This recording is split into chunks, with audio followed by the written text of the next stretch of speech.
Sejam muito bem-vindos, seguidoras e seguidores, ouvintes queridos dos nossos canais de mídias sociais, distribuindo muito conteúdo de valor.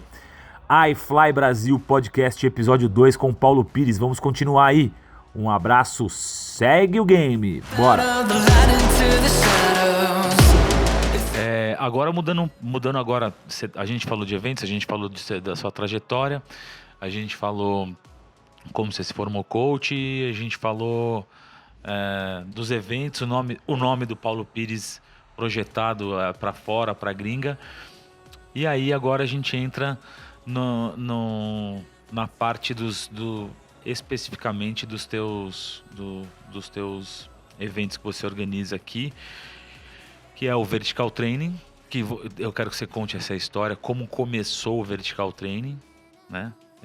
Até os dias atuais. E aí no decorrer do como você pode explicando, eu vou perguntando, como é que foi essa história do desenvolvimento da ideia?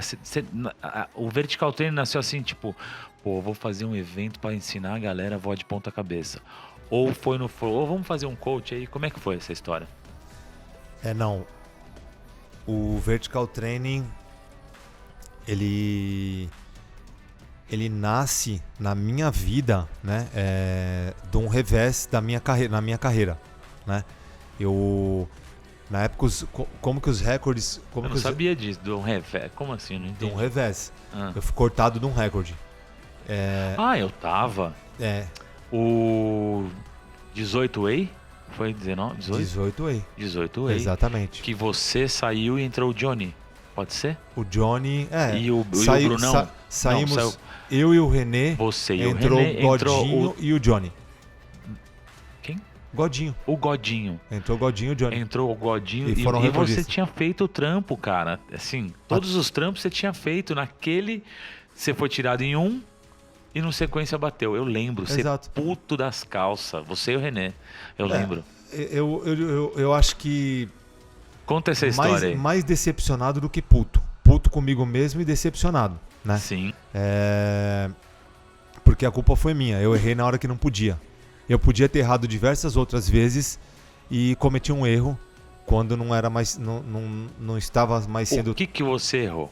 Eu perdi o nível e puxei um atleta. Acho que o Jean, se eu não me engano. Puxei um atleta na formação e obviamente eles já estavam sendo feitos cortes para que o recorde fosse batido de um jeito ou de outro. Para quem não entende, puxar, você saiu de fora do nível, o que é? Tipo, às vezes alguém que tá ouvindo a gente não vai entender. Você tá voando de cabeça para baixo e você tem que, de forma em que estejam todas as pessoas no mesmo nível, construir a formação, né? Certo. Então eu cheguei para fazer o grip no Jean, perdi o nível, flutuei um pouco na formação e puxei ele da formação. Não arranquei a formação, não explodi a formação, depois eu voltei e fiz o meu trabalho, mas aquilo ali, naquele momento, foi o suficiente para ser cortado.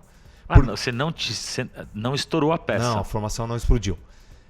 Mas já estava num momento em que estava rolando muita pressão, os caras queriam fazer o recorde de qualquer jeito, eles não queriam mais insistir, continuar saltando, enfim. E aquele movimento, você hoje consideraria um movimento perigoso? Não foi perigoso. Só que assim... Não, mas você não flutuou... você flutuou, mas você já chegou no nível, né? Eu flutuei, puxei o Jean, aí vi que eu ia arrancá-lo da formação, soltei, voltei e fiz o grip de novo. Então assim, perigoso não foi. Tecnicamente, para uma formação, esse tipo de coisa não ajuda. E naquele momento em que estavam querendo construir a formação de qualquer jeito, aquilo ali é um indício de que o atleta não está bem e que se você quer bater o recorde, talvez seja melhor cortá-lo. Ou não. Se fosse em outro momento, talvez eu não tivesse sido cortado. Mas como eu já estava... Tanto estava no próximo de bater o recorde, que no salto seguinte bateu o recorde. Então, o que me faz acreditar que os organizadores tinham razão no que eles estavam fazendo. Só que aí, o que aconteceu? Como que os recordes aconteciam? Você não fazia treinamentos exaustivos que nem a gente faz hoje, tryout, convite. Você juntava a galera uma vez, fazia um ou outro salto, e aí falava, ô Bião, você voa redal? Então, cola lá, nós vamos fazer um treinamento e depois a gente vai querer fazer um recorde, vai lá.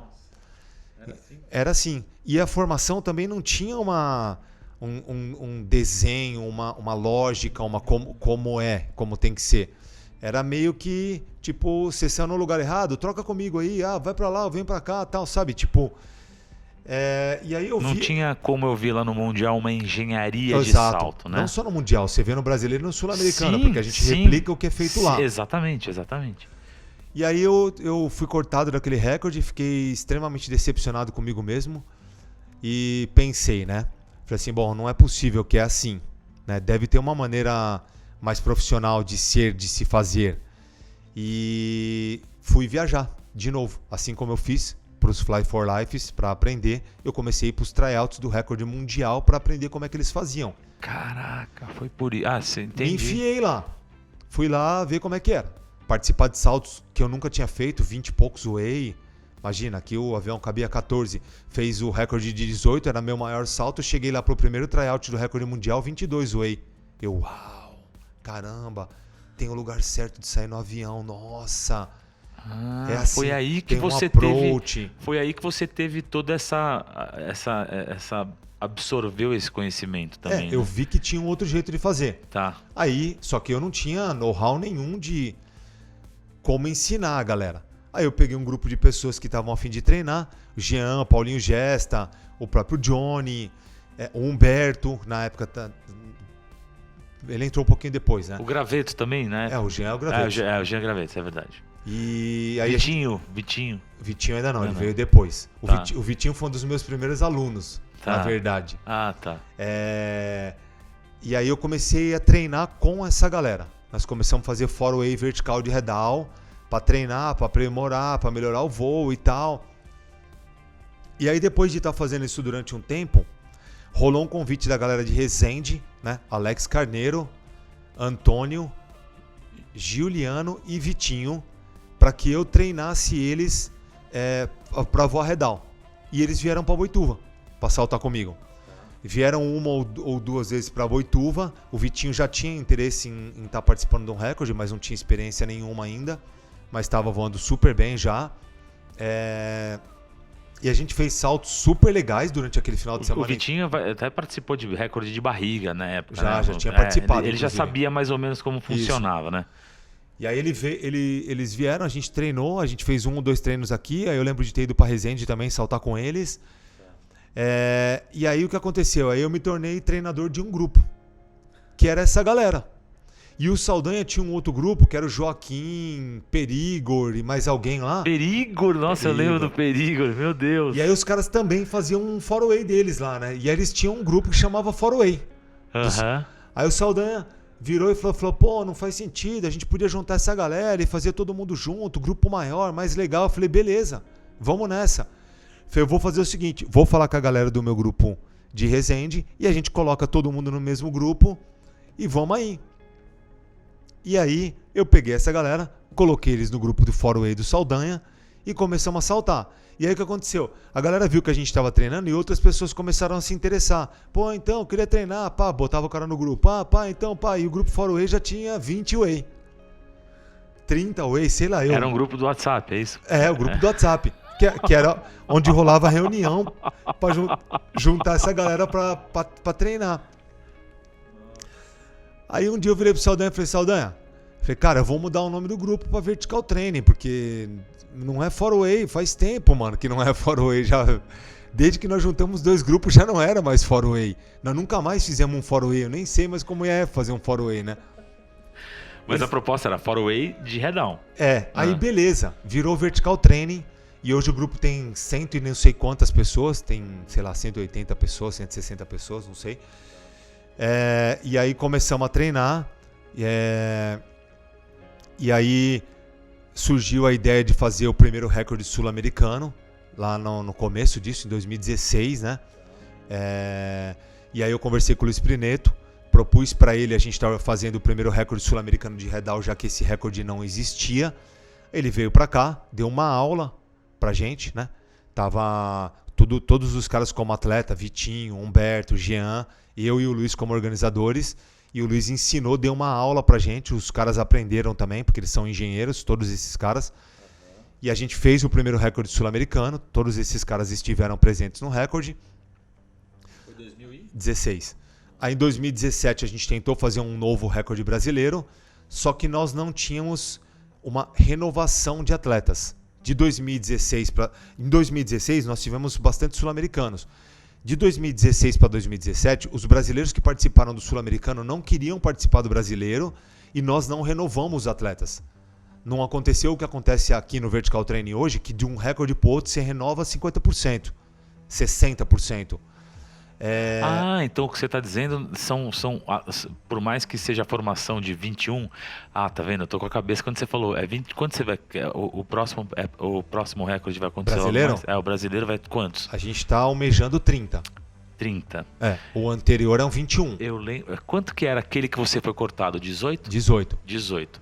Eu lembro, então, assim, daqueles dos 18, sei lá, João Tambor saiu, né? Calai, não tem mais ninguém dali, né, cara? Não. Paulette, Meia Fase. Derel, Calai, não. Piu-Piu. Piu-Piu, exato.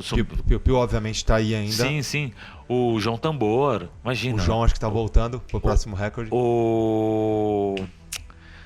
Caramba. Robots. Ele mesmo. Cara, toda essa galera... Então, por exemplo, tá pra acontecer um recorde agora. Daqui menos de um mês. Sim. Vários atletas que participaram do último, que tem condição de estar no próximo, não querem ir. Não tem interesse. Não vou citar nomes porque não tem necessidade. Mas diversos atletas, por razões pessoais, por situação de pandemia, falta de grana e outras razões, não querem ir. Só que a gente treinou exaustivamente no último ano e meio, que foi da data de realização do último recorde brasileiro, treinando a galera. Então, isso é o que o Vertical Training faz. Leva pessoas desde o sonho dele de voar de cabeça para baixo até dentro de um recorde. Brasileiro, sul-americano e mundial. Incrível. Então, mesmo esses caras não querendo participar do próximo recorde, nós temos novos candidatos capacitados que se capacitaram por mérito próprio e por facilitação do Vertical Training para estar no recorde. Foi o que não aconteceu em 2017. A gente não tinha ainda uma adesão tão grande para fazer essa renovação e também não éramos tão capacitados para acelerar o processo para que essas pessoas ficassem prontas rápido. E também não tinha... As pessoas não faziam tanto túnel no próprio no Brasil, porque hoje com membership o cara vem aqui, todo mês ele tá voando, isso daí também acelera o processo, né? Bastante. O túnel também ajudou bastante. Com certeza.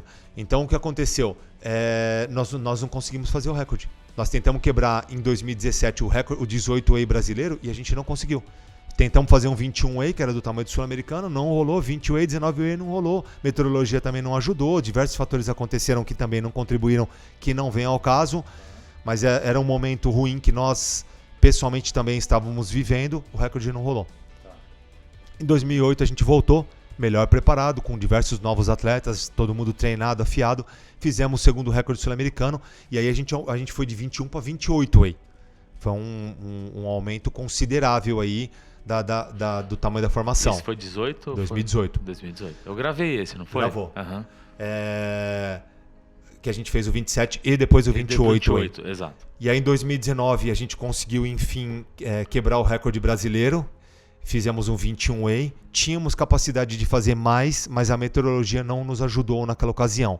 Então, por causa da meteorologia, a gente teve que tomar medidas mais drásticas do que a gente gostaria e o recorde foi menor do que ele poderia. Então ele foi um 21A, mas ele poderia ter sido no mínimo um 24, 25A na ocasião. E agora a gente está mirando aí para um 30. Se todos os atletas que estiveram no último e que têm condição estivessem presentes, a gente conseguiria fazer. Eles não estão. Nós já convidamos 27 pessoas. A gente espera convidar 30. Tem mais um treinamento nesse próximo final de semana. Mas se não, a gente vai fazer um recorde com certeza com essas pessoas que a gente tem, porque eles estão treinados, afiados e capacitados, na nossa opinião, para que a gente possa ter um bom recorde aí para esse ano. O que eu vejo que é muito legal, eu venho acompanhando e gravando histórias das pessoas da jornada, né, que elas se predispõem a viver quando ela entra no propósito de um recorde, né?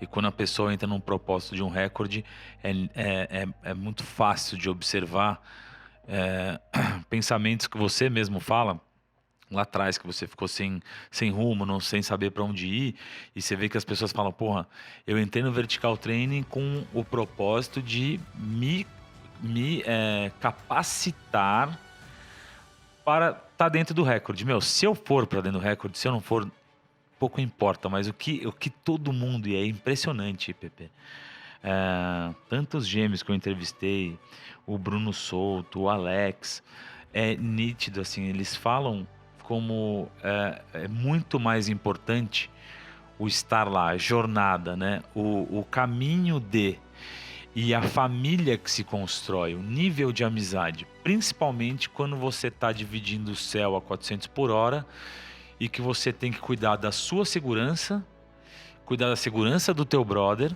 né?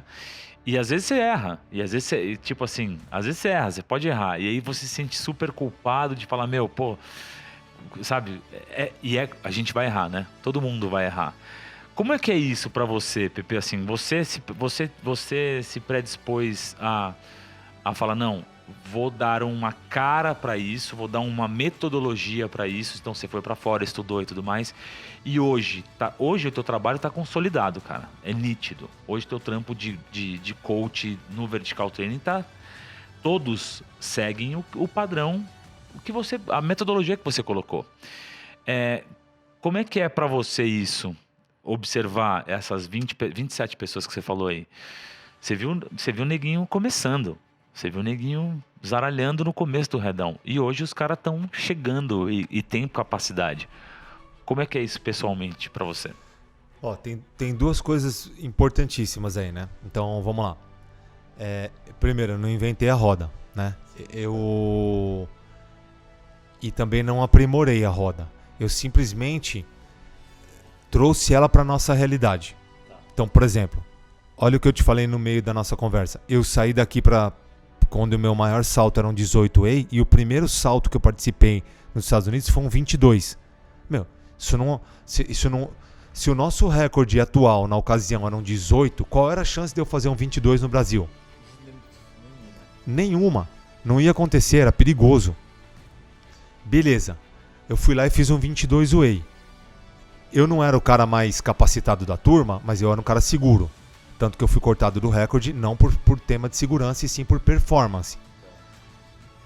Beleza, e agora? Como é que eu faço para colocar isso aqui de uma forma que seja acessível?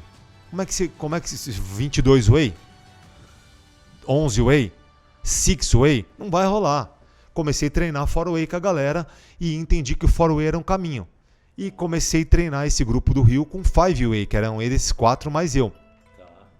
Então, com um grupo menor e desenvolvendo uma metodologia de ensino em que tornasse os saltos seguros, a gente conseguiu mostrar para a galera que era possível fazer de uma forma que não fosse perigoso e de uma forma que fosse proveitosa. Hoje, o Vertical Training, eu mais do que os outros, inclusive, saltamos com essa galera, mas é que como eu faço coach one-on-one ainda menos, mais fácil, muitas dessas pessoas eu salto desde semana passada mesmo. Eu estava saltando com o Marcelo Generoso, fazendo um dos primeiros one-on-one dele. Ele já fez alguns, mas já foi o primeiro 4-way da carreira dele. Saltou ele, o Johnny e a Mônica. Foi o primeiro 4-way da carreira dele. Fiz o primeiro 4-way do Gutenberg, do Jaime, de algumas pessoas. E aí é muito legal que você fez o one-on-one do cara, você fez o primeiro 4-way da carreira dele, daqui a pouco você vê o cara fazendo salto de 2 aviões. Isso realmente é uma grande satisfação. E o Vertical Training, ele te mostra um caminho. O cara procurou um dos coaches do grupo, né? Fez o one-on-one, aí ele foi lá pro Vertical fazer um teste. Tem caras que não foi aceito no teste, o cara não estava apto a voar em grupo, teve que voltar e fazer o one-on-one. O Eric Stilbe é um cara desse, foi cortado 2 vezes e hoje está convidado pro recorde, por isso que eu tô contando, porque não é uma vergonha a história do cara. E é uma história de vitória. Ele é uma história, exatamente. É um cara que persiste. Ele não para. Não, conheço ele. E ele é um cara que... persistente, ganhou o convite. Entrou nessa do jeito que você falou, de tipo, eu quero só ver se eu consigo estar no grupo principal. Aí conseguiu. Sei lá, vou pro tryout, vai que rola um convite. Aí, não rolou no primeiro, rolou no segundo, ganhou o convite. Agora vai que rola o recorde. Então ele tá nessa e ele é um cara capacitado com condição. Sim. Então o que o Vertical Training faz? Ele te mostra um caminho. Você começa ali com o 4-way, aí você vê que tem um grupo ali, um 6-way, um 8-way. Aí daqui a pouco você olha, vê os caras fazendo 12-way, 13-way, 14-way. Aí de repente rola os saltos em ala, 22, 23-way. E aí tem uma outra parada que é o seguinte. Dando mais uma pitada no lance da família que você falou, né? O que acontece? Por exemplo, quando você está fazendo um salto, um bug de Réveillon, um bug na praia, ou mesmo um camp, que nem o Eternal, que nem o Braveheart, que é de alto nível, que a galera tá treinando, é totalmente diferente de quando você tá treinando para um recorde. Então quando você tá nesse tipo de evento, principalmente num bug, nos Lençóis Maranhenses, sabe? Cara, o espírito é tipo assim, não importa o que der errado, deu tudo certo. Vai estar todo mundo rindo, sem compromisso, sem comprometimento, sem cobrança. O que isso traz? Paz, tranquilidade, risadas e tal, e descontração. Legal. Qual é a diferença principal com um recorde? Quando você coloca a sua vida e a dos seus amigos, eu não diria que em risco, porque realmente é seguro, mas numa situação de estamos em busca de conquistar um objetivo coletivo, saltando a velocidades muito maiores do que dos saltos de ângulo, em que cada um tem que fazer o seu trabalho. Quando você entra num nível de comprometimento desse com essas pessoas, aí o game muda. Aí o jogo vira totalmente. Você cria um vínculo de amizade com essas pessoas, de comprometimento, de parceria, de envolvimento, um laço muito maior do que nos bugs. Que por mais que seja divertido, seja todo, sabe, descontraído e tal, esse laço não é tão apertado, tão estreito quanto dentro de um vertical training e dentro de um recorde. Porque ali realmente o seu comprometimento... Porque assim, não adianta eu fazer meu trabalho. Se eu não te ajudar a fazer o seu, se eu não facilitar a sua vida, se eu não torcer pelo seu sucesso, não vai rolar. É só mais um salto. Então, esse tipo de comprometimento de eu estar ali torcendo, vai, sabe? Ou se eu tenho um pouco mais de experiência, falar, Binho, mano, em vez de virar esse pra lá, vira esse copo pra cá, vai facilitar o seu caminho aqui.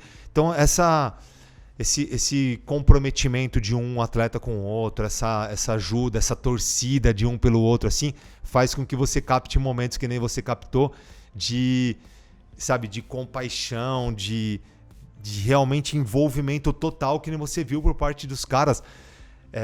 Os gêmeos, o Alex e o Bruno, foram histórias que foram contadas nessa trajetória, porque eles são duas das histórias mais antigas. Eles vêm aí realmente persistindo para que aconteça. Mas tem diversas novas histórias aí que daria para fazer podcast por uma semana. Se você contar de cada um deles aqui, você pode ter certeza que tem muita história. E aí uma outra coisa, né? No meio do caminho, entre o recorde sul-americano de 2016 e o sul-americano de 2018, várias pessoas que participaram do sucesso do recorde sul-americano de 2016 e do fracasso do recorde brasileiro de 2017, a gente se aproximou e aí eles tentaram, de certa forma, ajudar, contribuir, e eu fui entendendo que eles eram pessoas que poderiam ajudar e que eu estava muito menos suscetível ao erro se eu tivesse um grupo para dividir as decisões.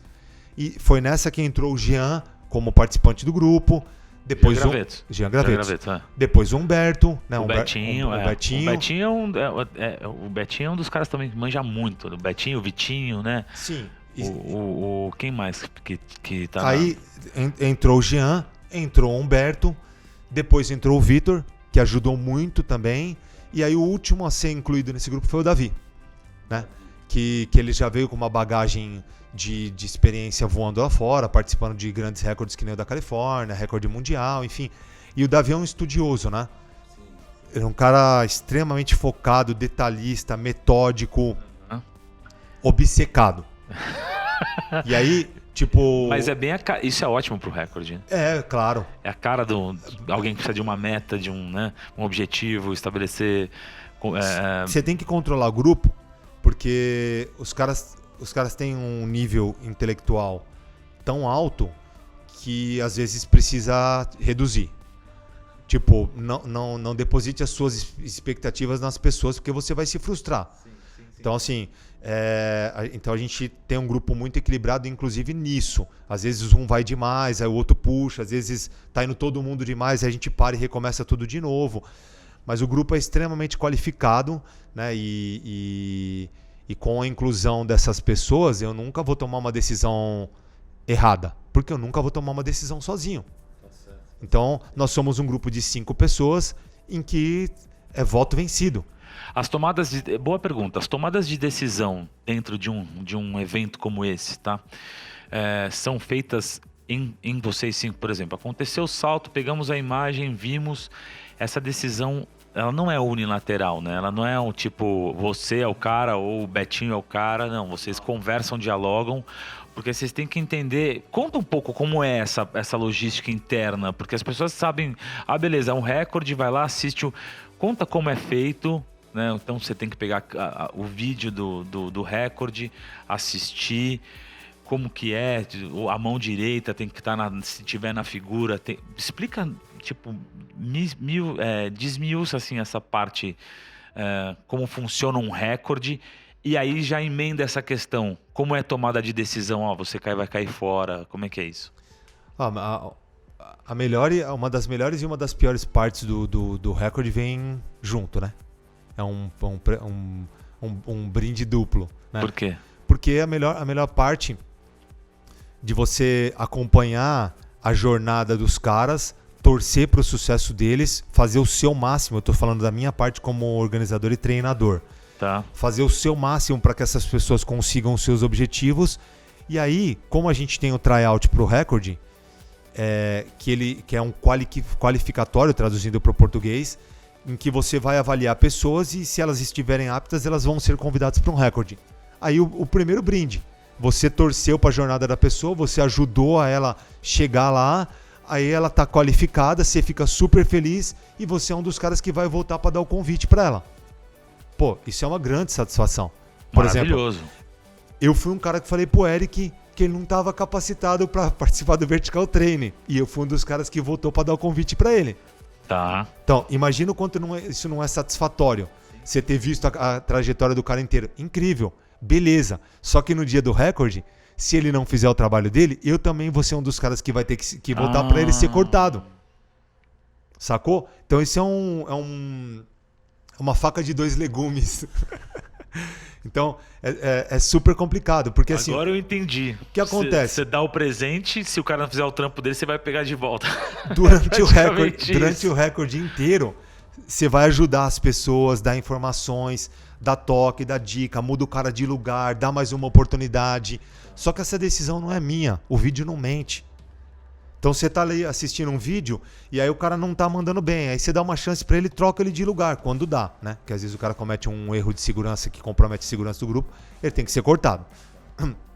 Mas por performance, como aconteceu comigo naquele recorde em que eu fui cortado, se o grupo tivesse um pouco mais relaxado, não tivesse se cobrando tanto para fazer o recorde, talvez eu tivesse tido mais uma chance. Mas eu não questiono a decisão dos LOs. Era o mindset deles. Quem que era o LO na época? Era o Paulo Pires, o Paulette? O Paulette, o Piu-Piu e o Claudião. Tá. Então, o Claudião menos. Era mais o Paulette e o Piu-Piu, realmente, na linha de frente da organização. E aí você tá lá organizando e aí tá rolando os saltos, aí o cara não tá performando, aí você dá uma chance. A meteorologia também contribui e prejudica bastante esse fator. Porque se você tem uma semana de meteorologia boa, a pressão diminui. Se a previsão não é boa, você vai ter que fazer tudo meio no rush. Foi o que aconteceu no recorde brasileiro de 2019, que a gente não fez a maior formação que a gente poderia por conta de meteorologia. Porque estava chegando no final de semana, não ia rolar de saltar em Boituva, que estava craudiado e tinha pouco avião. E a gente teve que fazer vários cortes que a gente gostaria de não ter feito. Aí nós estamos lá fazendo os debriefings do salto, aí o cara não performou, você muda ele de lugar, você dá um bizu pro cara, você dá mais uma chance. Chega uma hora que você tem que cortar o cara, porque é o seguinte, tem 20 e poucas pessoas mandando bem, fazendo o trabalho delas pronta para ser recordista, e você não pode ser conivente com um cara atrapalhando o objetivo coletivo, que é a realização do recorde. E aí você tem que tomar a decisão, muitas vezes, de cortar um grande amigo seu ou um cara batalhador, lutador, que nem esses caras que você entrevistou, que foram cortados de recordes por causa disso. Porque eles ainda não estavam prontos e que, infelizmente, não tinha chegado a hora deles ainda. Então, essa é a pior parte de um recorde, né? Você dar notícia pra um cara desse. Eu não gosto de fazer isso. Se eu tiver que fazer, eu faço, mas eu não gosto de fazer. Eu participo das decisões. E aí eu tento ser também imparcial. E normalmente eu não voto. Eu tenho um filho, né? Já recordista brasileiro. Ele esteve no último recorde brasileiro. E todas as vezes que o assunto é ele, como nós somos um grupo, o meu voto não é necessário. Se três pessoas votarem, tá votado. Então, sempre que o assunto é o meu filho, eu não voto. Eu peço para me abster de votar. Então, quando ele foi ganhar o convite... Isso é uma questão sua. Pessoal. Tá. Quando ele ganhou o convite pro recorde brasileiro, que ele foi recordista, eu não dei o voto pro convite dele, eu me abstive. Obviamente, por performance, ele merecia e ganhou o convite. Ele foi recordista. Se ele tivesse que ser cortado do recorde, se eu tiver que votar para ele ficar, se a minha opinião for dele ficar, eu não dou. Se for de cortar, eu dou.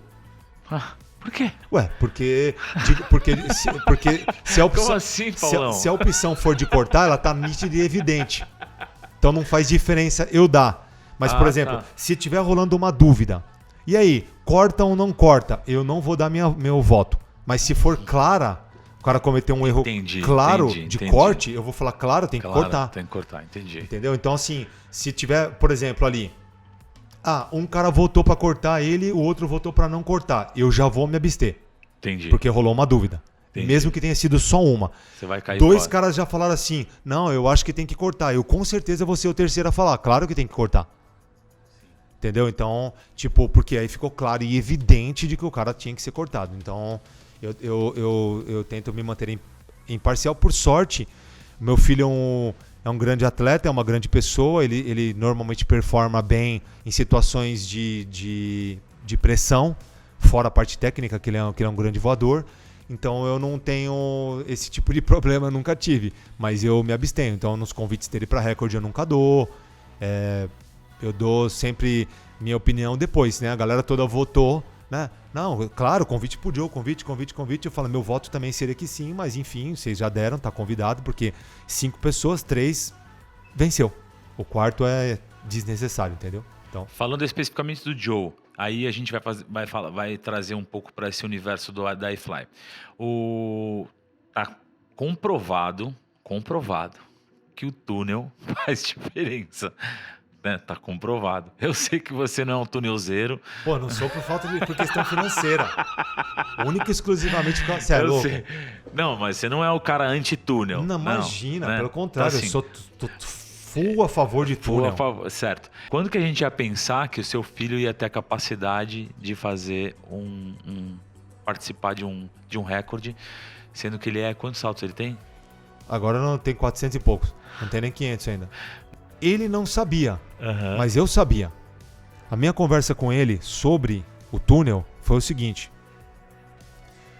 Joe, é o seguinte. Você terminou a escola e não sabe o que você quer fazer de faculdade. Se você quiser tirar um ano para você decidir isso e voltar a fazer a faculdade do que você entenda que vai ser a sua carreira, não tem problema. Eu vou te apoiar. Nesse ano apareceu o projeto iFly Brasil. Nesse ano que ele ia tirar para não fazer faculdade. Aí eu virei para ele e falei assim para ele. Liguei pro Fábio Diniz. Falei, Fabião, tem um cara para te indicar, um cara bom, de coração bom, personalidade boa, tal. Passo até suspeito de falar, que é o seguinte, só que eu não quero me envolver nisso. Quero que vocês entrevistem, avaliem, se ele tiver condição, por mérito dele próprio. Claro, Paulão, com certeza, manda aí. E foi assim que aconteceu. O Guilherme, na época, entrevistou ele.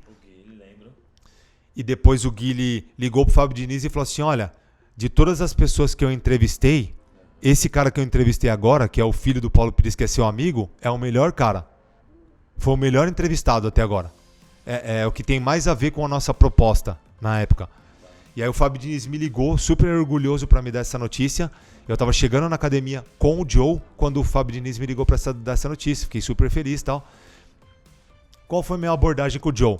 Você tá no seu ano sabático, que você não vai estudar, e você não consegue ver a vida legal que você pode ter nesse caminho, mas eu consigo.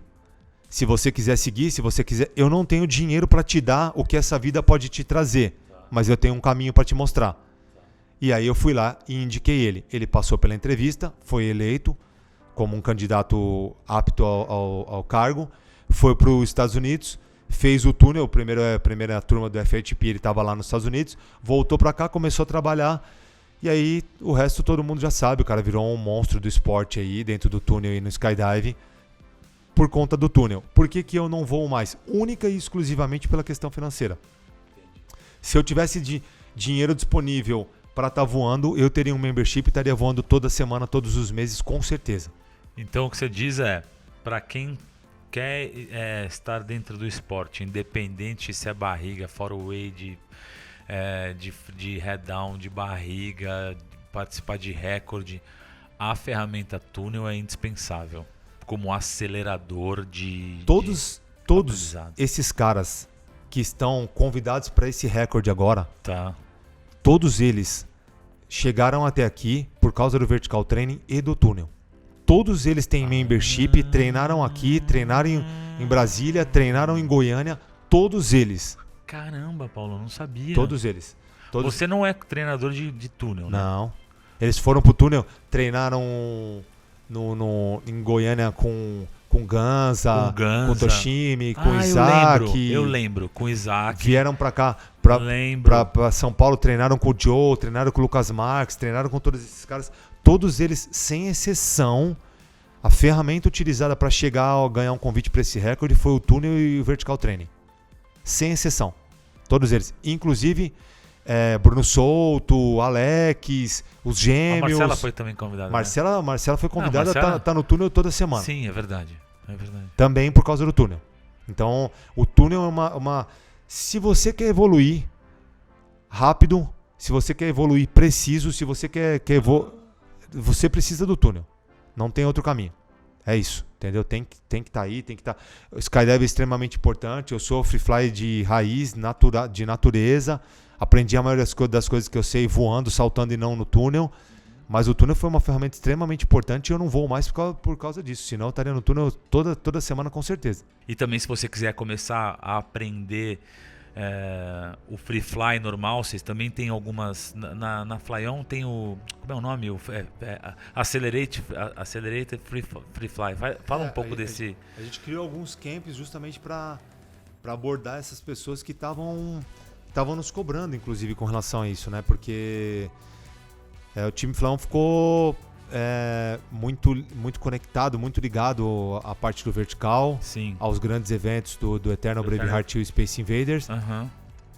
E essa galera tava pedindo pra gente, né? Porque era o coach one-on-one e os vertical, e o meio tempo, né? O meio do caminho, né? Sim. Então a gente criou alguns camps diferentes, né? Que o Accelerate Free Fly é um não só pra galera iniciante, né? Pro cara que quer fazer um avançado, quanto menor o grupo, mais chance você tem de aprender e evoluir o seu voo. Mas pra galera iniciante... O que você quer dizer com isso? Tipo assim... São grupos menores. 3 pessoas mais um LO. Então esse é o Accelerate Free Fly. O cara iniciante vai ter mais atenção do coach. Entendi. O cara avançado também. O cara iniciante vai ter a possibilidade de ter o coach e os outros atletas ali perto dele e voar se sentindo mais parte do grupo até que ele se sinta capacitado para estar participando de um grupo maior. E o cara avançado vai ter a oportunidade de fazer muitas manobras, muitas coisas diferentes. Utilizar o recurso de voo dele junto com um grupo que consegue voar cirurgicamente manobras mais avançadas, né? A gente criou o Free Fly Camp também, né? O Flyon Free Fly Camp, que abrange todos os níveis, tanto a galera iniciante quanto a galera mais avançada, está aberto para todas as categorias. E aí tem um invite que a gente criou, né? Que esse ano, por causa da pandemia, a gente acabou que não conseguiu fazer ainda, né? Que é o Advanced Free Fly. Que a gente vai convidar as pessoas que tem um nível um pouco mais avançado para que possa fazer esses saltos mais avançados em grupos maiores, né? Então simulando os eventos, por exemplo, da Fly for Life, que é um grupo de 6+1, mas com a galera 5+1, galera mais avançada, enfim. São esses os camps que estão disponíveis, mas que atende desde o cara que está saindo do AFF, BBF dele ali, até nos recordes, enfim, nos eventos de mais alto nível. E o que o Paulo Pires quer daqui para frente? Como atleta ou como pessoa? O meu atleta e minha pessoa se misturam bastante, assim, né? Tipo, minha personalidade como pessoa eu levei pra dentro do esporte e vice-versa, né? Eu sou um cara super realizado dentro do esporte e na vida, né? Eu tenho uma família incrível, né? Eu tenho uma mulher incrível que é paraquedista. Aqui, ela tá atrás das câmeras, tá, gente? Vocês não estão vendo, mas ela tá aqui, ela veio prestigiar o maridão aqui. E é raro isso acontecer, de um dia que ela tirou para vir acompanhar algo não importante para ela, mas importante para nós, né? Então eu tenho uma família incrível, tenho uma mulher incrível, que me deu um outro filho incrível, né? Então a gente tem... As pessoas veem isso claramente, né? Porque a gente não mostra nada pra ninguém que a gente não é, né? O que as pessoas veem é o que realmente a gente é, né? Assim como vejo seu relacionamento com seu filho, enfim. Então eu tenho um outro filho que, além de ser um grande ser humano, uma pessoa incrível, se tornou um grande parceiro de vida e de skydive, né? Um monstro, né? Em todos os sentidos. E dentro do esporte eu sou um cara super realizado por tudo que eu consegui fazer até aqui, pelo respeito, pelo carinho, pela amizade e pela admiração que eu tenho das pessoas e com as pessoas com quem eu convivo, né? A gente realmente vem conquistando grandes coisas, e o que eu espero daqui para frente é isso, né? Ver o time continuar evoluindo, as coisas continuarem crescendo, continuarem acontecendo. O meu projeto dentro do Skydive continua sendo o mesmo, né? Que é levar o máximo de informação e melhor qualidade para as pessoas o quanto eu puder, e contribuir em outras áreas, né? Dentro do esporte tá rolando um movimento de aproximação das confederações novamente, né? Legal. Que rolou um racha nos últimos anos. Isso aí não ajuda em nada o esporte. A gente está tentando ajudar como possível. Então eu tenho tido conversas nos bastidores com isso, tentando levar o máximo de segurança também dentro do esporte, conversando com as operadoras, donos de aviões, enfim. Meu projeto dentro do esporte é continuar fazendo o que eu venho fazendo nos últimos anos aí, pelo máximo de tempo que a minha saúde e a minha disposição me permitir. Boa. E além disso, gente, para quem mora na Zona Leste, é isso? Zona Leste. Para quem mora na Zona Leste, tem uma pizza incrível, bicho. É incrível. Como é o nome? Voz Pizza. Voz Pizza. Fala aí o Instagram pra galera. Tem Instagram? Voz Pizza. Voz com 2 Zs. ZZ. VOZZ Pizza. @voz com 2 Zs de zabumba, de zorro, né? Pizza. PIZZA. Entra lá que vocês vão querer conhecer, viu? Não. Os amigos estão aí para isso também. E outros diversos amigos que às vezes vêm pro vertical, aí vai lá na pizzaria, depois a gente vai pra Boituva e Piracicaba junto, enfim. Tá sendo um grande barato isso também para nós, né? Com Legal. Certeza. Além de uma outra oportunidade de negócio na nossa vida. Legal, bacana demais. Bom, Pepe, obrigado mais uma vez, cara, valeu. E é isso aí, galera. Estejam aí antenados. De 15 em 15 dias a gente vai postar novidades. Se quiserem deixar aí nos comentários embaixo, se quiser possíveis entrevistas, enfim, dúvidas, é só entrar aqui no iFly Brasil e no YouTube da iFly, ok? Obrigado, até a próxima. Valeu! Valeu!